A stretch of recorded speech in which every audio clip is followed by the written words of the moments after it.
Hello, everyone. I am so excited to have you join us today. One, because we have my very good friend, Kathy Mills Chang, here today. This is really a woman who needs no introduction. She's an international speaker and columnist, author. I mean, she is everywhere. Like, you have been hiding under a rock for the last 10, 15, 20 years if you do not know who this woman is. And I'm telling you, you're doing yourself a huge disservice if you don't take the opportunity to sit in her class live and in person at any point, because I'm telling you, I've done it more times than I can count, and it is absolutely, hands down, amazing. She is so fun, so exciting, and no one, and I mean no one, could talk to us today about risk management and the OIG and not be fun and exciting except for Miss Kathy Mills Chang. Kathy, thank you so much for being here today. Well, as always, thank you for having us to be on. I'm delighted for the opportunity, and it gave me an opportunity to take kind of some of this new information that's just recently come out and refresh it for your audience, because unless you're a compliance geek like you and I tend to be, I think that people just don't necessarily know what goes on behind the scenes, and more importantly, how to apply it directly to their office. So I'm excited to have an opportunity to talk about this as we go. So you may or may not have been aware that a new report, a portfolio about chiropractic from the Office of Inspector General came out in February, and we're going to talk today a little bit about that. Now, you know that healthcare is a very highly regulated industry, and there are definite rules that govern us in healthcare that are different from governing the Cane's Chicken Fingers or the Macy's or any of the other businesses that are out there. So it's critical that if you're in business, that you understand your obligations as a business owner, business person, employee of a business owner, to be able to identify exactly what's going on and how exactly that information will come to bear in your office. Compliance really does touch everything, and the rules that have been established are made public. It is an expectation that the folks who do the work that they do will pay attention to that. In a way, it's like, the tax law, and you're expected to know it or hire someone who does to do your taxes, and it's the same situation here. Unfortunately, in our profession right now, medical necessity seems to be a bit of an afterthought. We are not paying attention to the things we need to, and now it's beginning to show up in many different ways. And this portfolio that we'll go through today really outlines what some of those issues are. As usual, things like coding and documentation and medical necessity and fee schedules and prices that you charge are all still right on the very, very front burner. So likewise, we are going to talk about those today.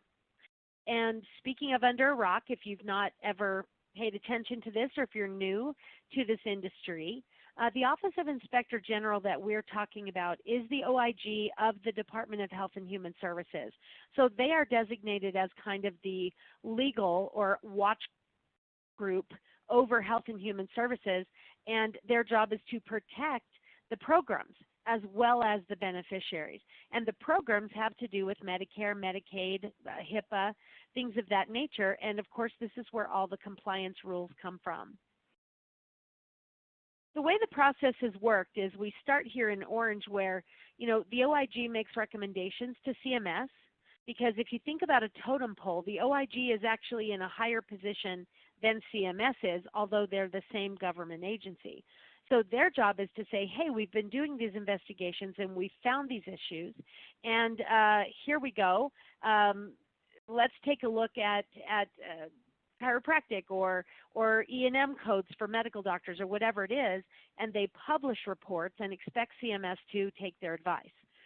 Next, they take their recommendations under advisement, and they're constantly arguing back and forth, as we hear. Next, they either do or don't pressure the Medicare administrative contractors down the food chain, those are your Medicare carriers, to enforce and manage these errors. Then the MACs who get pressure put on them audit and put pressure downward on the providers. And this is where you'll see things like Noridian saying we're going to audit all the 98941s, because that originally came out of an OIG report showing that doctors are overbilling 98941. And you can see how the stream of events has happened. And then unfortunately what's happening right now is providers either are not aware or do not pay attention to those bits and pieces of advice, and sadly then we end up in kind of a little bit of trouble because we have not taken heed to what they've told us to do, exactly what this webinar is designed to do: make you aware and then help you know how you can manage your risk. Throughout the years, almost every year, at least one OIG report comes out that is specific to a doctor that has gotten themselves into hot water in these areas of focus, of course around Medicare specifically, and then all the other carriers tend to grow downhill. Every single report that is listed will indicate that they believe part of the problem is that the office has not established adequate policies and procedures to ensure that chiropractic services billed to Medicare are medically necessary, correctly coded, and adequately documented. Doctors, this is your OIG compliance program that has been mandatory since 2010, and in any average weekend, I was teaching last weekend in California, I will poll the audience, and we are still in a circumstance where maybe 10%, if that, have any type of program installed. We can no longer turn a blind eye to this. 2016, same story, a different doctor, and once again, the same review. So now what the OIG has done is they are no longer going to be publishing what they call their work plan. Twice a year, the OIG would put out, here are the top 30 problems, areas of focus, etc., that we are working on. And it would come out twice every calendar year. And they have now decided that they're no longer going to put out the work plan, but rather are going to put out this portfolio of program vulnerabilities. Now keep in mind, this is to address down the food chain to CMS and say, hey CMS, you're supposed to be a good steward of the money, and you're paying for things that you shouldn't be paying for. So you need to put pressure down into the carriers, down into the providers to do something about this. So when this portfolio report came out in February, we immediately began dissecting it and looking into it. And in truth, it's not new information, but what it is a reiteration of the same things. That it's only so many times that you can beat someone over the head with, you need to do this, and yet, just like us, we run a business, and using HIPAA as an example, I have to have a HIPAA program just like you do. And I know that I have to be on top of that to be the sacred trust of doctors' protected health information that they share with us.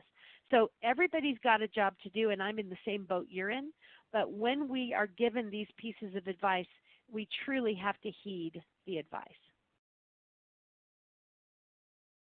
The OIG boiled down their issues to these 4 concerns. And I have tried to lay this webinar of training out around these 4 concerns, not only what they said, but then how I think you can work to manage your risk.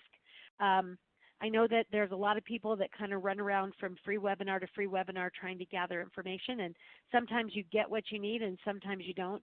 And I hope that this is at least an idea for you to be able to become more cognizant and aware of what you should be doing on a daily basis in your office. So you can see these problems. We're going to dig into them kind of one at a time. And these are some snips from the portfolio itself. So a couple of important things I thought would be interesting for you to know is that Medicare pays out about $450 million a year for chiropractic services. Now keep in mind that that's not as much as they do for other types of services, but for 3 codes, it's a lot of money. So it's a big enough nut on their radar that they need to be aware of. Medicare covers only reasonable and necessary chiropractic services, and it is my distinct opinion as, quite honestly, one of the leaders in Medicare training to be able to understand and to know exactly what is going on with this, to help make aware that doctors today still do not understand the difference between what is medically necessary and what is clinically appropriate but maybe not payable. And that is an entire pitfall in our profession right now, that if we could just get that kind of kerchunked in our brain, we'd be in a wonderful place and not have these kinds of issues. There is not a limit presently on the number of covered services that I think are important for you to know, that there is not one per month or per year. However, many private insurance companies do have them, and this is going to come back to bear here in just a little bit. This is where you can see the amounts paid out between 2010 and 2015. A total of $2.9 billion was paid for chiropractic services, of which they believe a high percentage of that may have been not payable.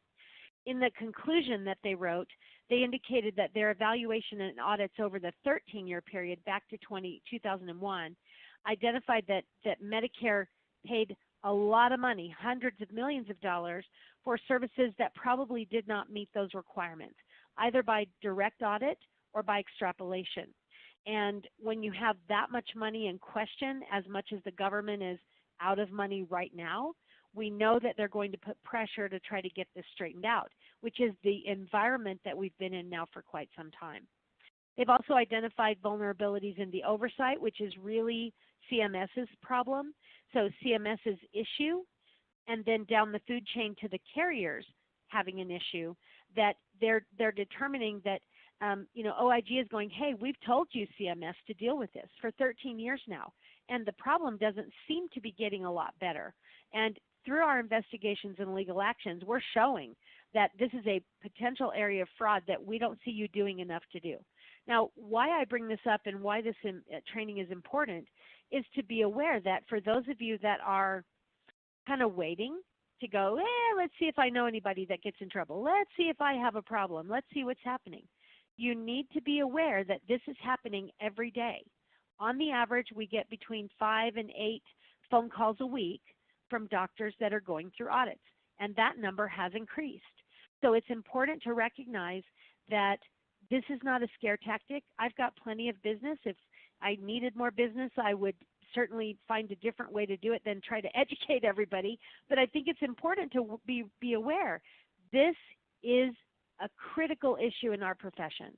And celebrating my 35th year in chiropractic this year, I have to tell you how much it hurts my heart that this is where we've gotten to, because our providers have taken the attitude that, you know what, I don't know what to do, or I don't care, I'm not sure what there is to do. And I think that it's incredibly important to be aware that these are things that apply to every single person on this call. So these are the 4 risks that they indicated. And what we're going to do next is to try to dig into each one of them on an individual basis, talk about what those issues are, and then give you some recommendations around the idea of what to deal with. And I know that medical review, medical necessity, all of these seem to be a big giant question mark.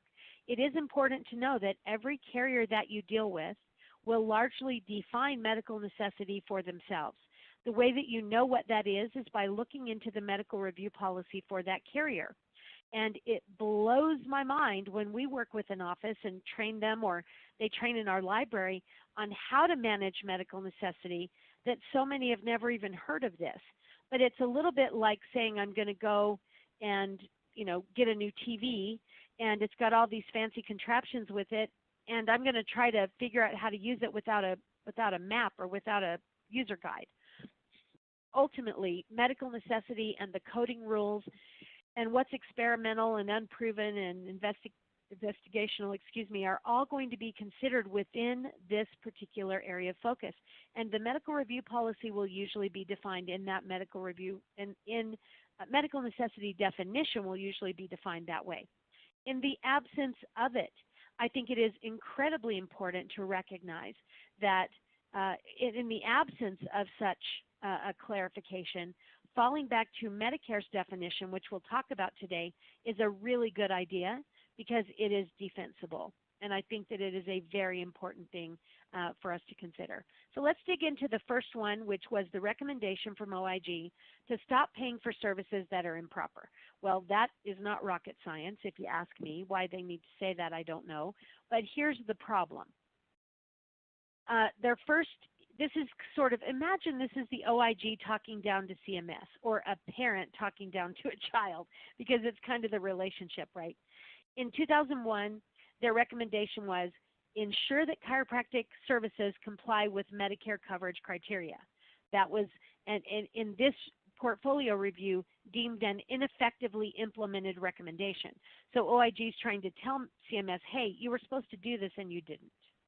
In so doing, you can see this comparison study that the improper payment rate for all other types of providers in Part B is the blue line on the slide.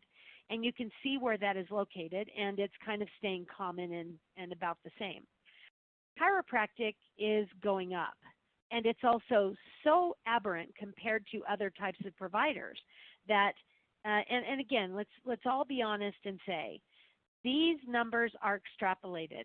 They're based on the reviews that they've done on a few doctors, and they're simply saying, hey, this is just what we're doing across the board, and this must be the case. Certainly, we know that their numbers can't be exactly right, but this is pretty stark. When you compare chiropractic to the rest of the world, no wonder we're not getting permission and coverage for our other services besides adjustments when we can't get this one right. So, when we continue down this path, we're kind of not doing a good job for the rest of our profession. Each one of these years, the reports that came out of OIG indicated the total dollar amount reviewed compared to how many they felt were improper. And you can see these numbers here. It's significant.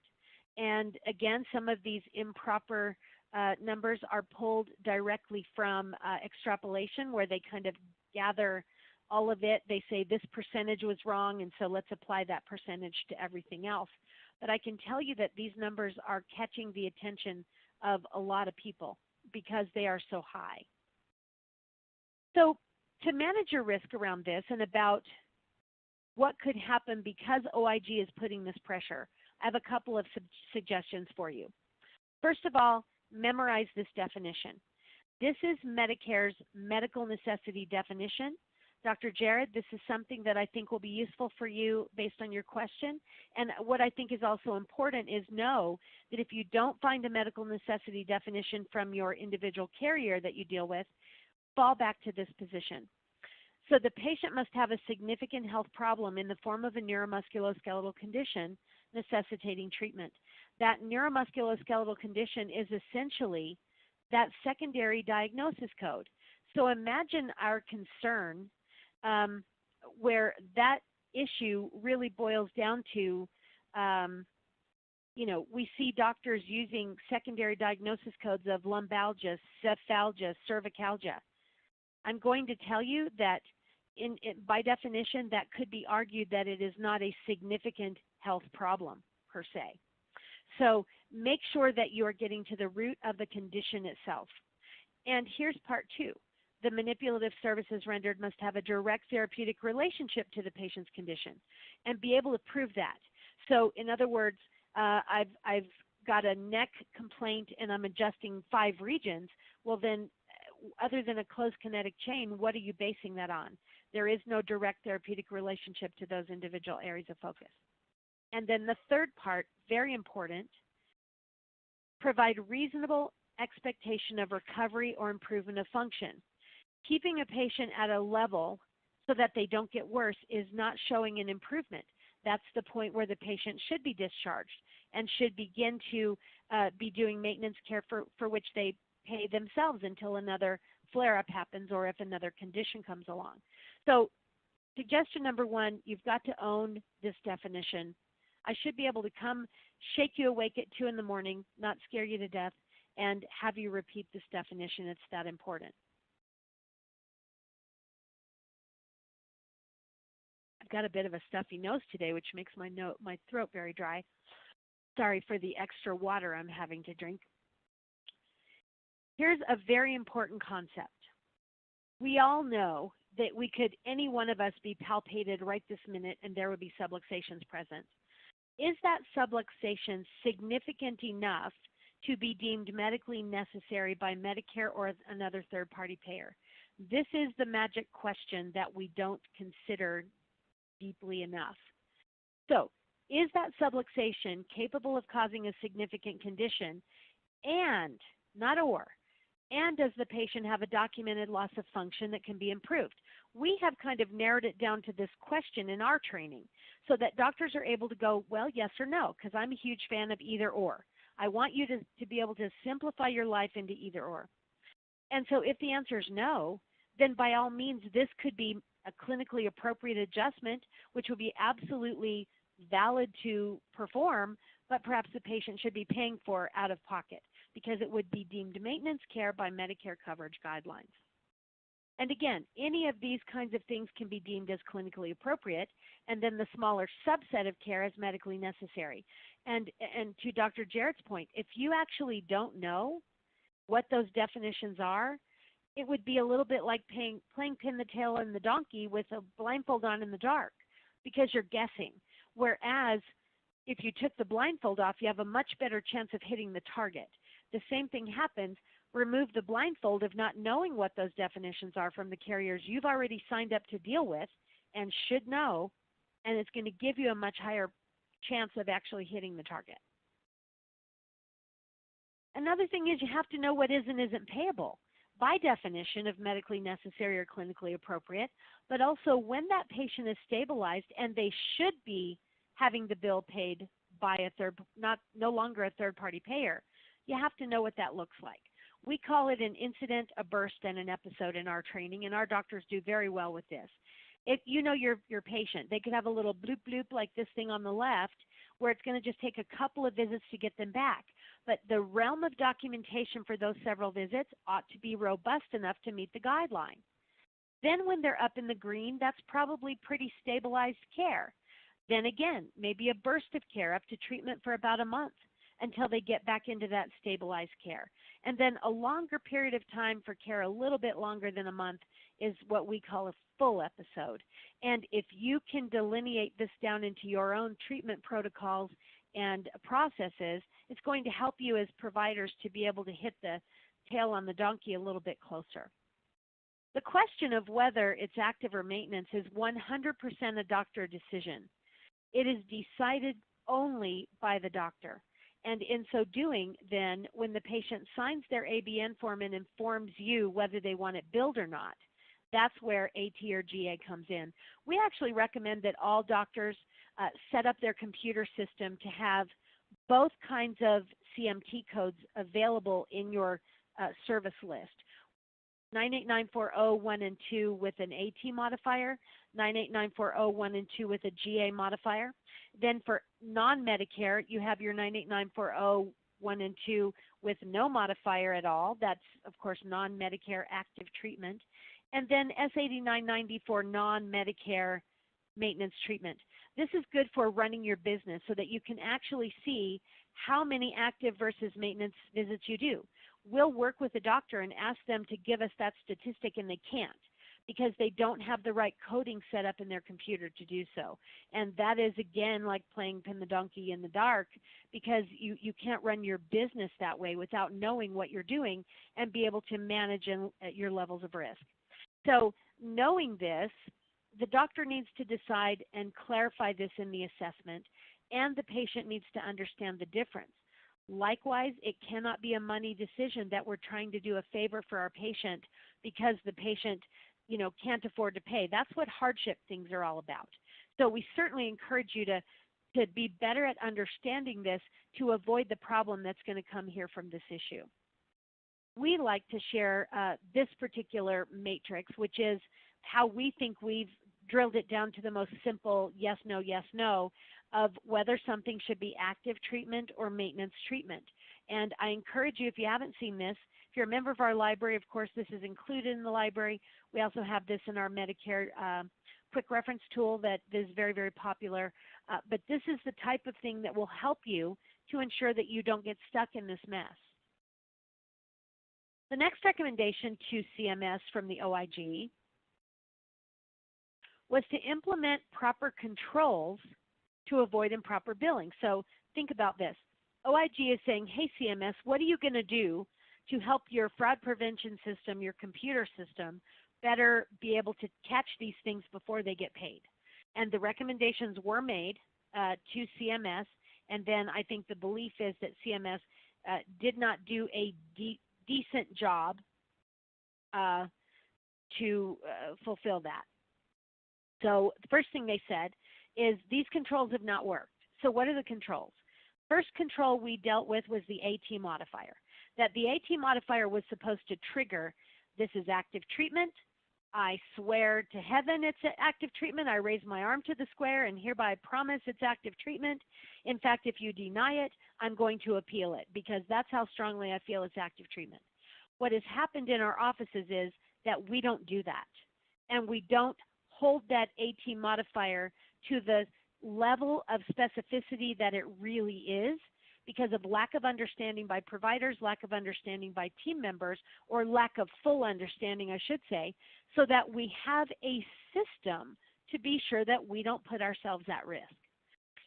They also had a control in place to put the initial treatment date on claims to show when a new episode of care began. Of course, right now, that is the box 14.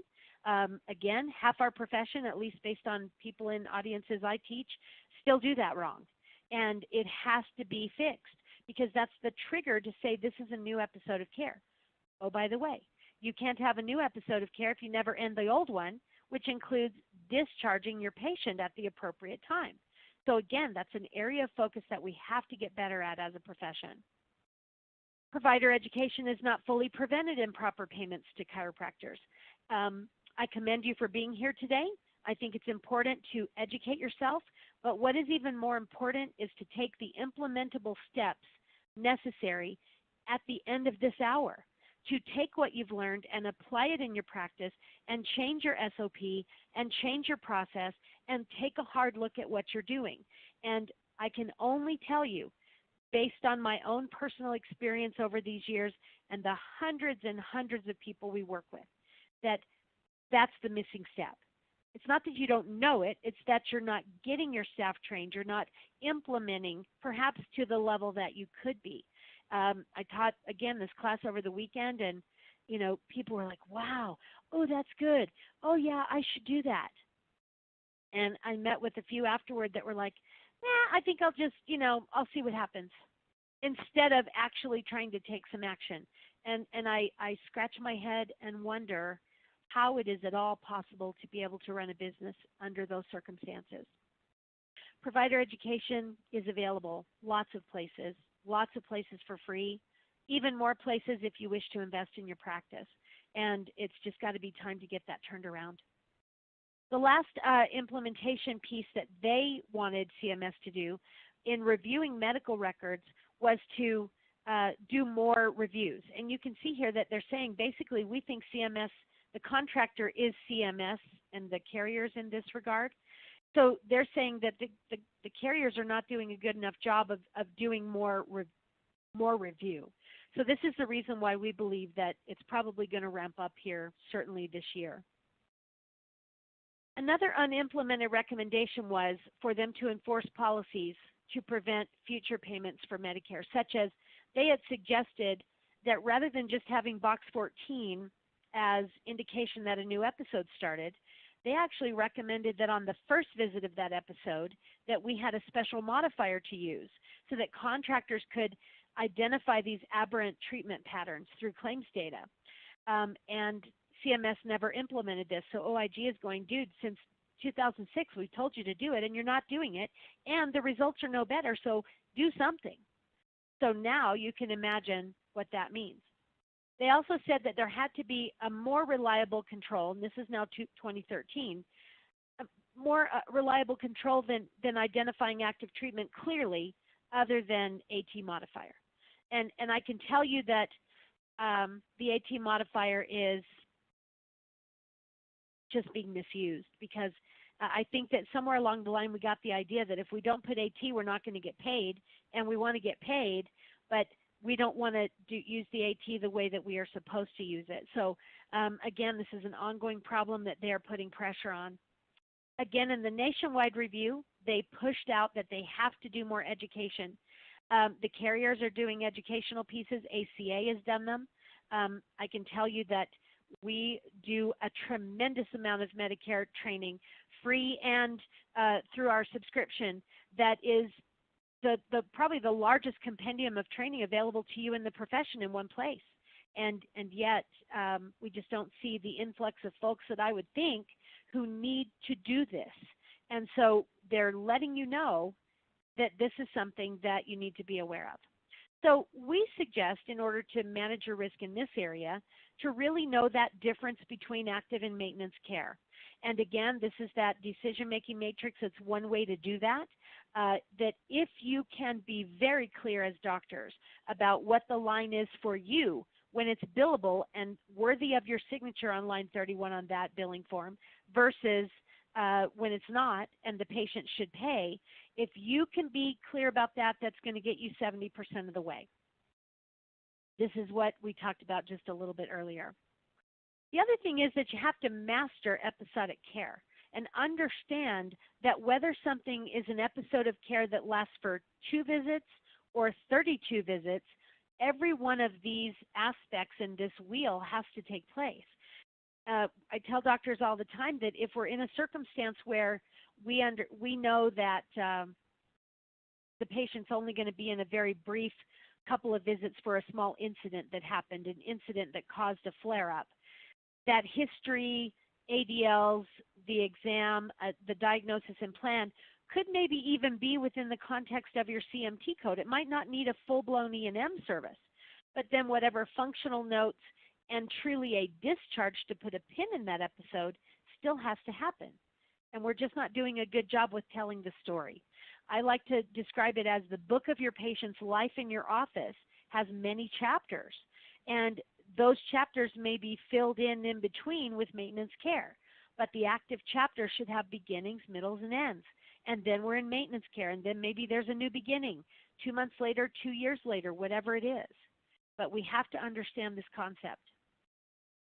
The other thing is that you really have to understand the proper use of the Box 14. This is in some of our billing and collection training that we do for billing training.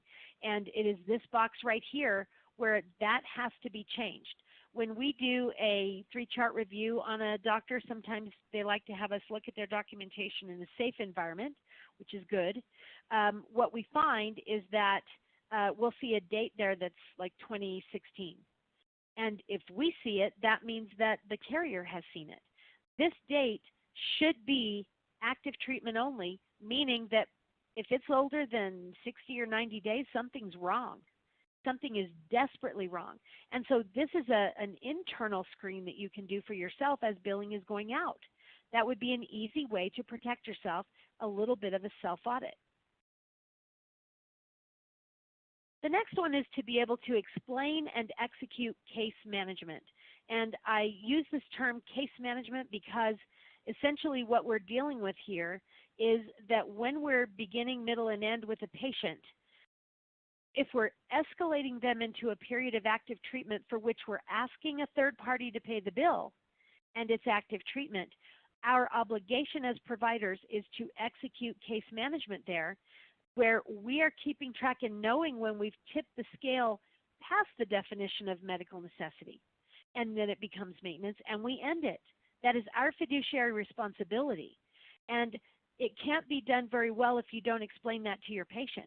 So I think it should be an absolute part of every report of findings to re-educate people, especially who have been to other doctors. You can't be sure that other doctors are doing it right. In fact, most of them aren't. So if you want to do it right, you're going to have to re-educate your patients. For Medicare, I think Bill Esteb's Medicare brochure is a great way to do that. Help them understand exactly what that expectation is. And when we manage the expectations up front, it's not such a big shock when all of a sudden we're saying, fantastic news, Mildred. We've reached that wonderful place that I told you we'd get to with your hard work at home, with your getting in here for your appointments as we've asked, and you have reached that wonderful place called wellness care. At this point, Medicare expects you to cover the cost of your visits. Not to worry, we're a member of a group called ChiroHealthUSA, which you very smartly joined on your first visit. We have a maintenance visit fee for folks just like you, and you'll be able to continue care to maintain this level of correction and be happy, healthy for days and years to come. Very simple. And you drip on that all through their active treatment, and then it's not a hard discussion when it's time to discharge them. You must train your staff, doctors. I routinely ask when I'm teaching, how do you get your staff trained? Do you bring them to seminars? I mean, I'm amazed when it's a topic like this and doctors come without bringing their biller or their office manager or anybody else. And I think to myself, you just made your job 2 times harder. You could have brought somebody with you to this event, and you certainly could have had them help you with a list of things and then go back and help you execute the implementation. And if you're not going to do it that way, have things available to them so that we're not, I learned about chiropractic many, many years ago from at the core of chiropractic through my training with Jim Sigafus, and many of us did. And one of the things that I'll never forget is that explanation about how when we're subluxated and we have sick, we have whatever disease, and we reproduce cells for these organs and for skin and our brain and all these things, that if we're subluxated, we're not going to reproduce a very healthy cell. And I've always taken this to heart with staff, that if a staff member is trained by somebody who left and you don't have good SOP in place and good training in place and expert advice for them to lean on, then what we're doing is nothing different than having a subluxation that just continues to produce people that have to go learn this on their own. And you don't want that, because what you want is a team all pointing in the same direction. The third recommendation is to watch for fraud. And I know that Dr. Kelly asked, is fraud driving the capitated payment system? I'm assuming you mean capitated payment system maybe in Medicare Advantage and outside of Medicare. I don't believe that it is, because capitation has been around for a really, really long time. I think that it is just another in the declination of our healthcare system, where doctors get a flat amount of money per covered live, and then they get the copayment when the patient comes in. So I think it's just a trend that we're seeing personally. I don't know necessarily that it is something relative to fraud, although fraud is pushing a lot of things in all of healthcare, not just chiropractic. So in the vulnerability report that we are talking about here, there were many things that were kind of pointed out. And in this report, one of the things they talked about were doctors that submitted claims for services that were never provided. Now, there's a blatant piece of fraud. I'm just going to randomly bill for things that aren't happening. I'm going to tell you that based on my vast experience, here's what I think is more likely the case, because I see this all the time. Patient came in, we billed for the service, the notes never got finished or done at all. Somebody asked for those notes, there is no note for that day, and OIG interprets that to say we billed for something that was never provided. It's a documentation issue most of the time, much more so than it is a blatant fraud issue. Claims were submitted for medically unnecessary services. Again, I don't think that's the issue. I think the issue is that the doctor may not clearly understand AT versus GA. The doctor may not clearly understand the definition of medical necessity. Maybe the staff has incorrectly billed that. Maybe it's a combination of all of that, but we submitted the claims because that's what we do. And upon review, we did not do our own self-auditing and found out that the documentation didn't go far enough to establish medical necessity. Not that we're blatantly and intentionally submitting bills for medically unnecessary, but our documentation lacked the components necessary. That's what we try to fix, is get what you need there and submit your claim and get paid. If it's questioned, you're bulletproof. They offered incentive to patients to receive unnecessary services. So who's to say something is unnecessary? The doctor has every right to recommend what they want to recommend per their scope of practice. The incentive might be that you're offering a free service, such as, say, electric muscle stim, in order to get the patient to come in and get the adjustment, which would be covered. That's what happened to the doctor in Iowa that was recently fined $70,000.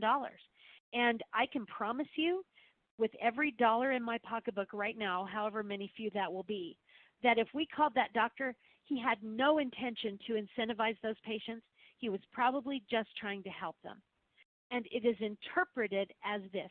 With something like ChiroHealthUSA in your arsenal, where you could discount those fees down to what is affordable, there's no need for this.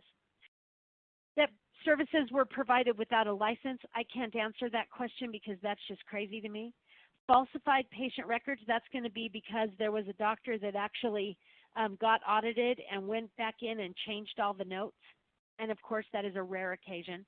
And billed for services, but not services covered by Medicare, such as massage and acupuncture. So in this review, they actually talked about this doctor who had an audit. And before the scheduled review, the chiropractor falsely reported to the police that he'd been robbed. And all the patient files that had been requested, and by the way, only those files, were in his car, and they were stolen from his car. Well, that's a humongous HIPAA breach if that even happened. But they're saying that because this guy did that, they said, now let's investigate for fraud.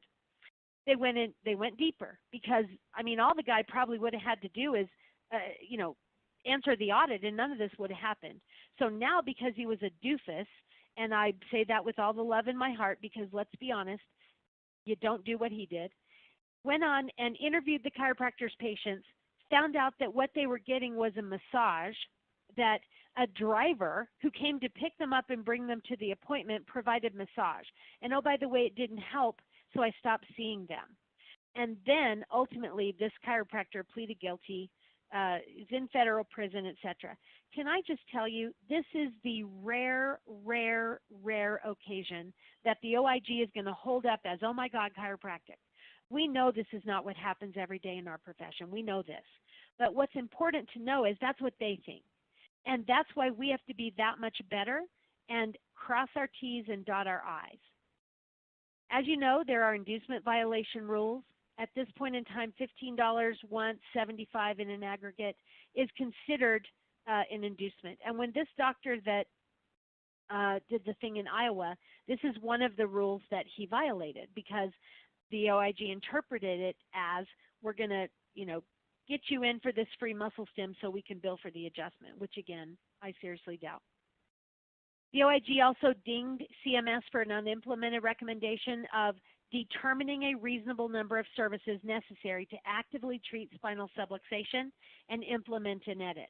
So in a way, they've already done that because for those of you with Medicare carriers that have a diagnosis list with short-term, moderate-term, long-term, or A, B, C, D, as Novitas has, these are ways that they started to do that.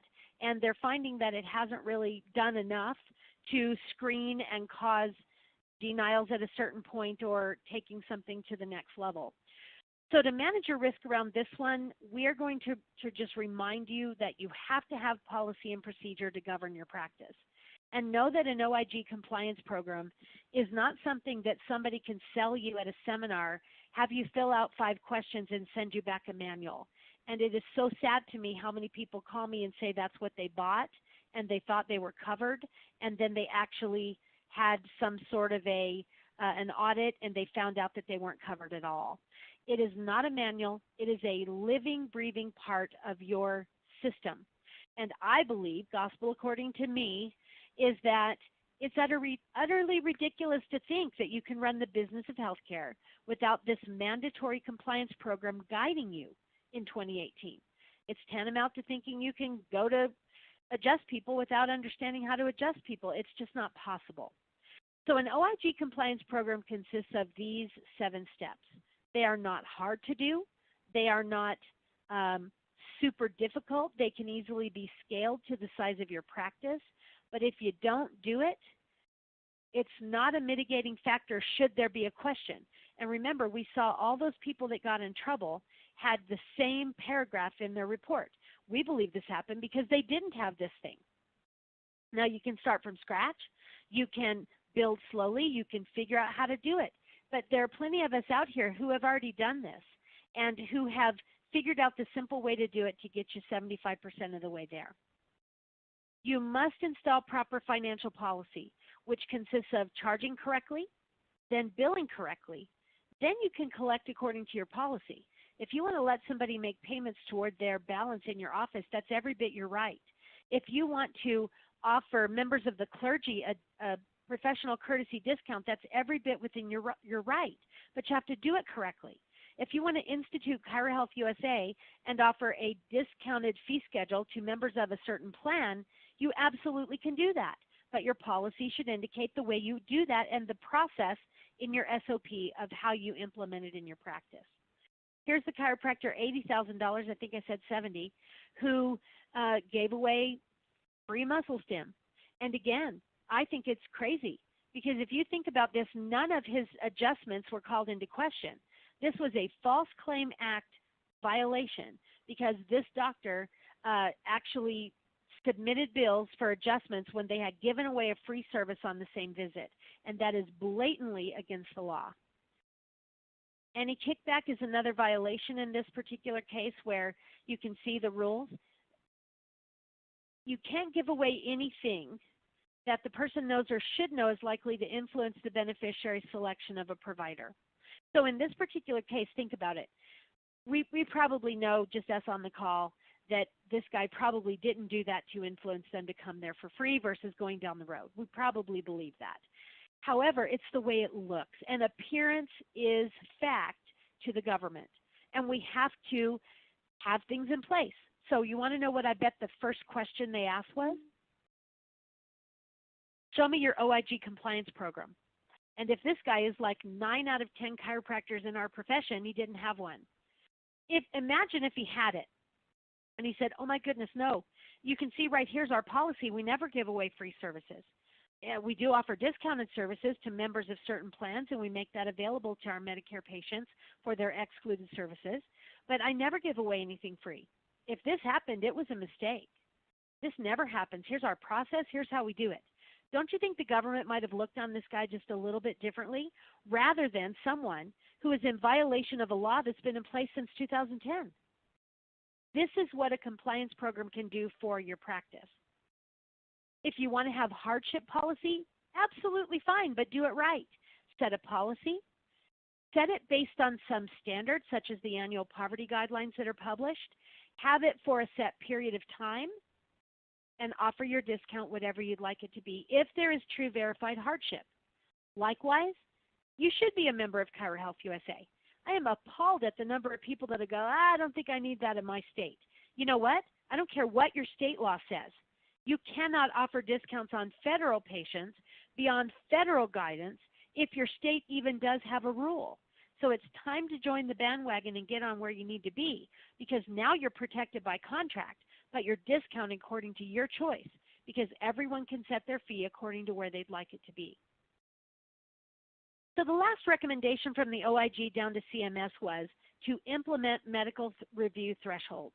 And essentially what they're saying here is give a capped amount of visits to chiropractors. And throughout this report, they indicate all the ways that that already happens. You can see here that they did a study to show that as the number of visits increased, the number of unallowable payments increased. And it's probably not rocket science to figure that out, but that's what they said. They showed that even in physical therapy, there is a threshold. Now, of course, you can go on beyond that, but it's after getting pre-authorization, because they had a problem with PT in the past, and this is how they solved it. So OIG is going, hey, CMS, this works in other areas. Do this some which way directly by chiropractic to work in this same way. They're saying, please do something because what you're doing now isn't working. They indicated here that the majority of improper payments identified were for services that they consider medically unnecessary, which is going to be maintenance care all the time. Their work shows that if there were a threshold in place, it would save the government millions of dollars by establishing that threshold at a place that would be for a particular number of chiropractic services. So here's what they said. If it's 12 services, over the course of 3 years, we would have saved $400 million. Even if we put the threshold at 30 services, they would have saved $95 million, which is nothing to shake a stick at. So you can see that these are the things that are being encouraged down to CMS that we may be seeing happening as we go forward. Another unimplemented recommendation was exactly this. Take appropriate action to put this limit into place and implement an edit to disallow services in excess of that limit. So to be aware of this, to be prepared for this, here's what we recommend. Set proper treatment protocols for yourself. This is just something that's a part of our library that's in our documentation training, where we work with doctors in creating kind of a reverse protocol to set up what they do for most conditions and then have at least a starting point, not a cookie cutter, but a starting point to be able to do that. And you can see that it can be from mild to moderate, it can be whatever you say, but at least then you kind of have an idea of what your own internally imposed protocols might look like. We encourage you to keep track of visits per episode. This is actually coming down the pike as a requirement in Medicare. This is an example of the way that it prints out in the bullet touch macros from ChiroTouch. And we put this requirement in 2 years before it came out in the new local coverage determinations. So this way the doctor knows I'm working in an active episode of care for which I've recommended an approximate 20 visits, and this is visit 4. So if you know that, and if we know that in your documentation, it'll be that much more simple for a reviewer to be able to see the story within the chapter of your patient's life there. It's time to manage your risk. You know, we are getting beat over the head with this, and I think it's critically important that we take some kind of action. You're coming up to a time in the summer here where you've got, maybe some extra time, some things slow down just a little bit. If you've not done it, do it now.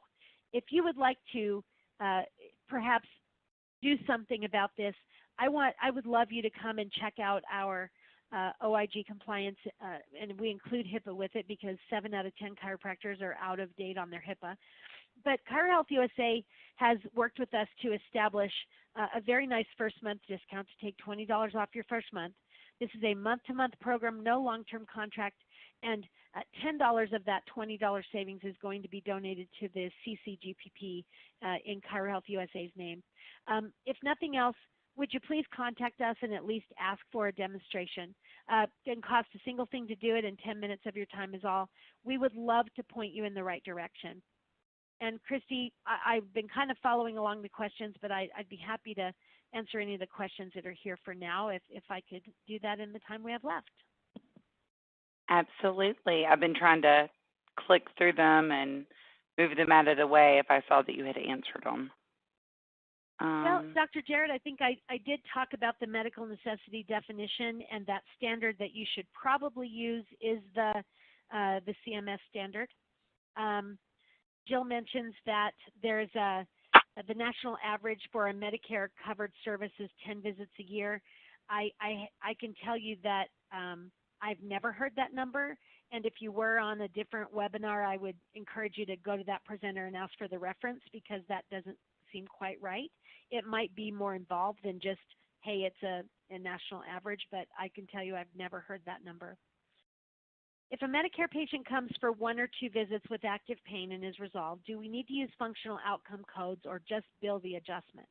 So, Dr. Allen, what I can tell you here is that if you're participating in PQRS, it is important that you keep up with your functional outcome assessments and the pain scales on a visit-by-visit basis. That is what is going to help you as you go forward with identifying whether or not they're going to give you that little bonus and all of those things along with quality measures.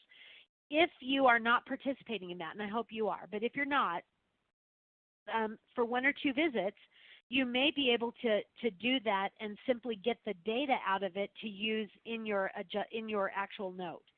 But I think the main reason for that is certainly when you're going to treat longer than a visit or 2, you need that data for your treatment plan, for your functional goals, for your evaluation of treatment effectiveness, in addition to reporting it for PQRS. What if you need to train an unwilling provider? I beat my head against a brick wall trying to get the provider to listen to me.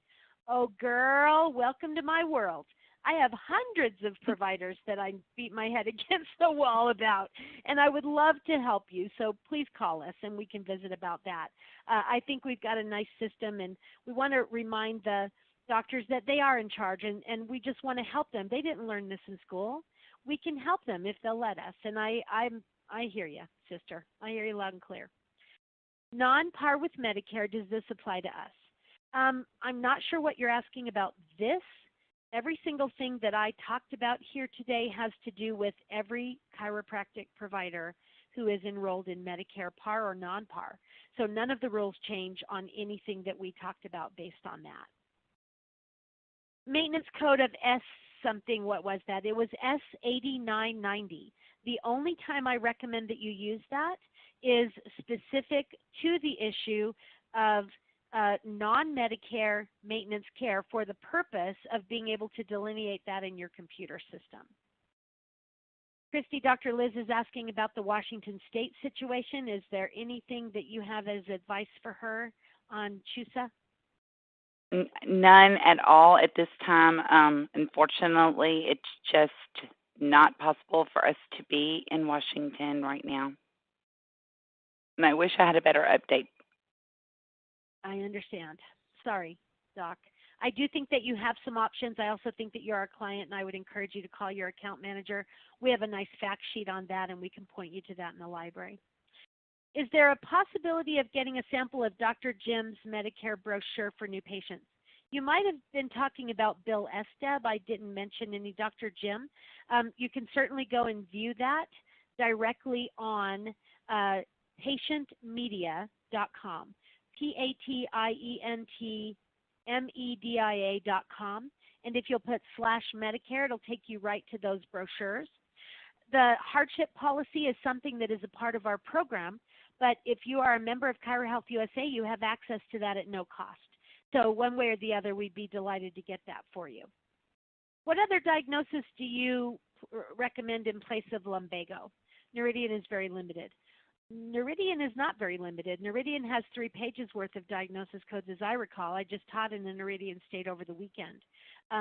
There are significant diagnoses available. The Medicare patient that doesn't have a disc or a degenerative condition of some kind are few and far between. If not that, then what about the acute condition? Is there a sprain or a strain or something of that nature that could be mentioned? What if patients don't want to join ChiroHealthUSA? I mean this with all the love in my heart. Then it simply means you either haven't explained it very well or completely, or your fees are not set at a place where it makes sense to join, and those are 2 very easy problems to solve. And if you do have a ChiroHealthUSA membership, if you're a member, your account manager can help you with all of that. You're also more than welcome to give us a shout if you have a question about your fees, and we'd be happy as a ChiroHealthUSA member to visit with you at no charge about that. I think we did it, Christy. We did. That was amazing. And of course, it's because you're you. Thank you, Kathy. And thank you to everyone for participating and really sending out these questions. I love to see interaction with our audience and our speakers. This webinar is being recorded. You do not have to request a link to the webinar recording. It will be available on the website this afternoon, and a link will be sent to you to review the webinar recording in about 15 to 20 minutes, so just look out in your email. Later this week, for all of my ChiroHealthUSA users that are on the webinar today, we have rescheduled the webinar, and it will be this Thursday at 1:30 p.m. Eastern Time. Also will be recorded, will also be posted to the website on your resources page on clarifying how to properly set up your ChiroHealthUSA fees in your ChiroTouch software with myself and Lawrence Pepler from ChiroTouch. Next week, we'll have Dr. Stephen Krause on how spine care experts utilize and get paid for x-rays, and we're looking forward to that.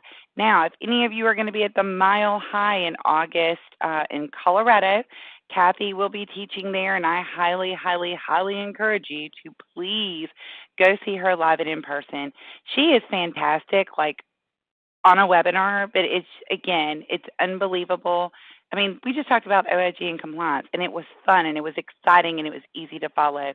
And you just don't get that from a lot of people. So again, go to their website, kmcuniversity.com, click on events, see where she's going to be, go there, attend her webinars, look at their resources. They're absolutely incredible. I love the KMC University website.